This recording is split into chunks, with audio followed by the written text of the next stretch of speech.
4 people are dead and 30 injured as protests in Ladakh spiraled into violence. Protesters demanding statehood and sixth schedule protection torched the BJP office in Leh. Police responded with tear gas. Shops across Leh shut in Bandh called by the Leh Effects body. At the heart of the unrest is Ladakh's demand for statehood, jobs and sixth schedule protections promised during the 2090 reorganization of Jammu and Kashmir.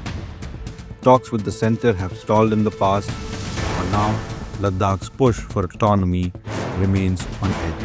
Jammu and Kashmir National Conference President Farooq Abdullah on Thursday advised the BJP-led central government to take a lesson from the recent violence in Leh Ladakh.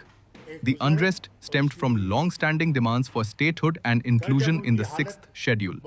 In a press conference, Farooq attributed the violence to frustration over unfulfilled promises, emphasizing that similar assurances had been made to Jammu and Kashmir regarding statehood. He stressed the unrest reflects local grievances, not external influences, highlighting Sonam Wangchuk's peaceful protests, including a hunger strike and barefoot march from Leh to Delhi. कि वो 14 दिन से वहाँ पे भूख हड़ताल पे थे। उसमें एक बुजुर्ग और उसकी बीवी भी थी। कल जब उनकी हालत बहुत ख़राब हो गई और उनको स्ट्रेचर पे लिया गया अस्पताल, तो उन बच्चों के से रहा नहीं गया। 5 साल से वो वहाँ पे खामोशी से एहतजाज कर रहे हैं कि उन्हें सिक्स शेड्यूल और स्टेटहुड मिलना चाहिए। और उन्होंने, वांगचू उनके लीडर थे, लेह से वो पैदल चले दिल्ली तक कि उनसे कहें कि इस चीज़ को देखें।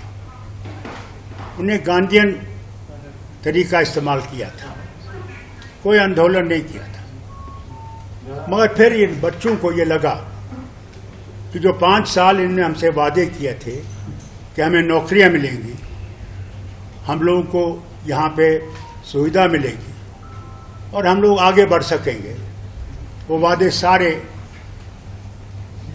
खोखले निकले। और उसका नतीजा ये हुआ कि आज उनसे रहा नहीं गया और वो बाहर निकल आए।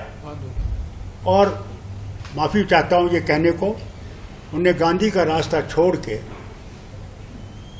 आंदोलन का रास्ता लिया, जिसमें कि उन्होंने बहुत सख्त कदम उठाए, जिसमें उन्हें बीजेपी का दफ्तर जला दिया, कई पुलिस की गाड़ियाँ जला दी, कई और दफ्तरों को उन्हें आग लगाने की कोशिश की और उसमें पुलिस को वहाँ से गोली चलानी पड़ी। अभी तक तो यह खबर है कि 4 लोग की वो मौत हुई है और कई सीरियस हैं, और कहते हैं करीबन 60 से 80 लोग अस्पताल में हैं, कई उनमें से काफ़ी सीरियस हैं। नतीजा इसलिए है क्योंकि जो वादे किए गए इनसे, हर बार इनसे कहा गया हम कुछ करेंगे, ये करेंगे, वो करेंगे, मगर कुछ नहीं किया।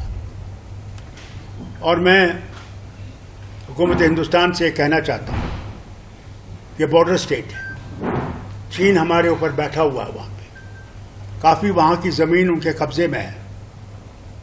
वहाँ पे ऐसी चीज़ होना हमारे वतन के लिए ख़तरनाक है। मेहरबानी करके इसको सुलझाने की कोशिश कीजिए और बातचीत का रास्ता जल्दी से इख्तियार कीजिए। इंतज़ार न कीजिए कि फिर से इसमें चिंगारी लग जाए।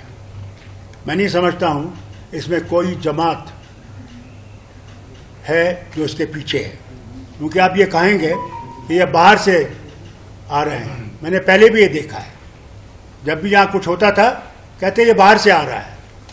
बाहर से नहीं है, ये वहाँ के लोगों की आवाज़ है, दिलों की आवाज़ है। वो अब ज़्यादा इंतज़ार नहीं करेंगे, उन्हें इससे सबक सीखना चाहिए।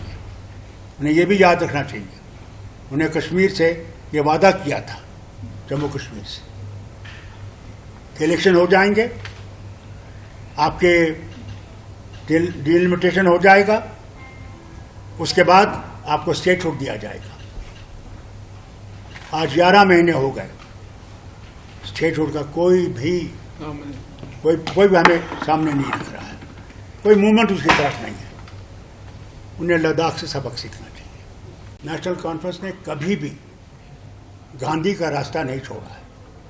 हमने न कभी पत्थर उठाए, न बम चलाए, बल्कि कुर्बानियां दी, मगर वैसा रास्ता इस्तेमाल नहीं किया।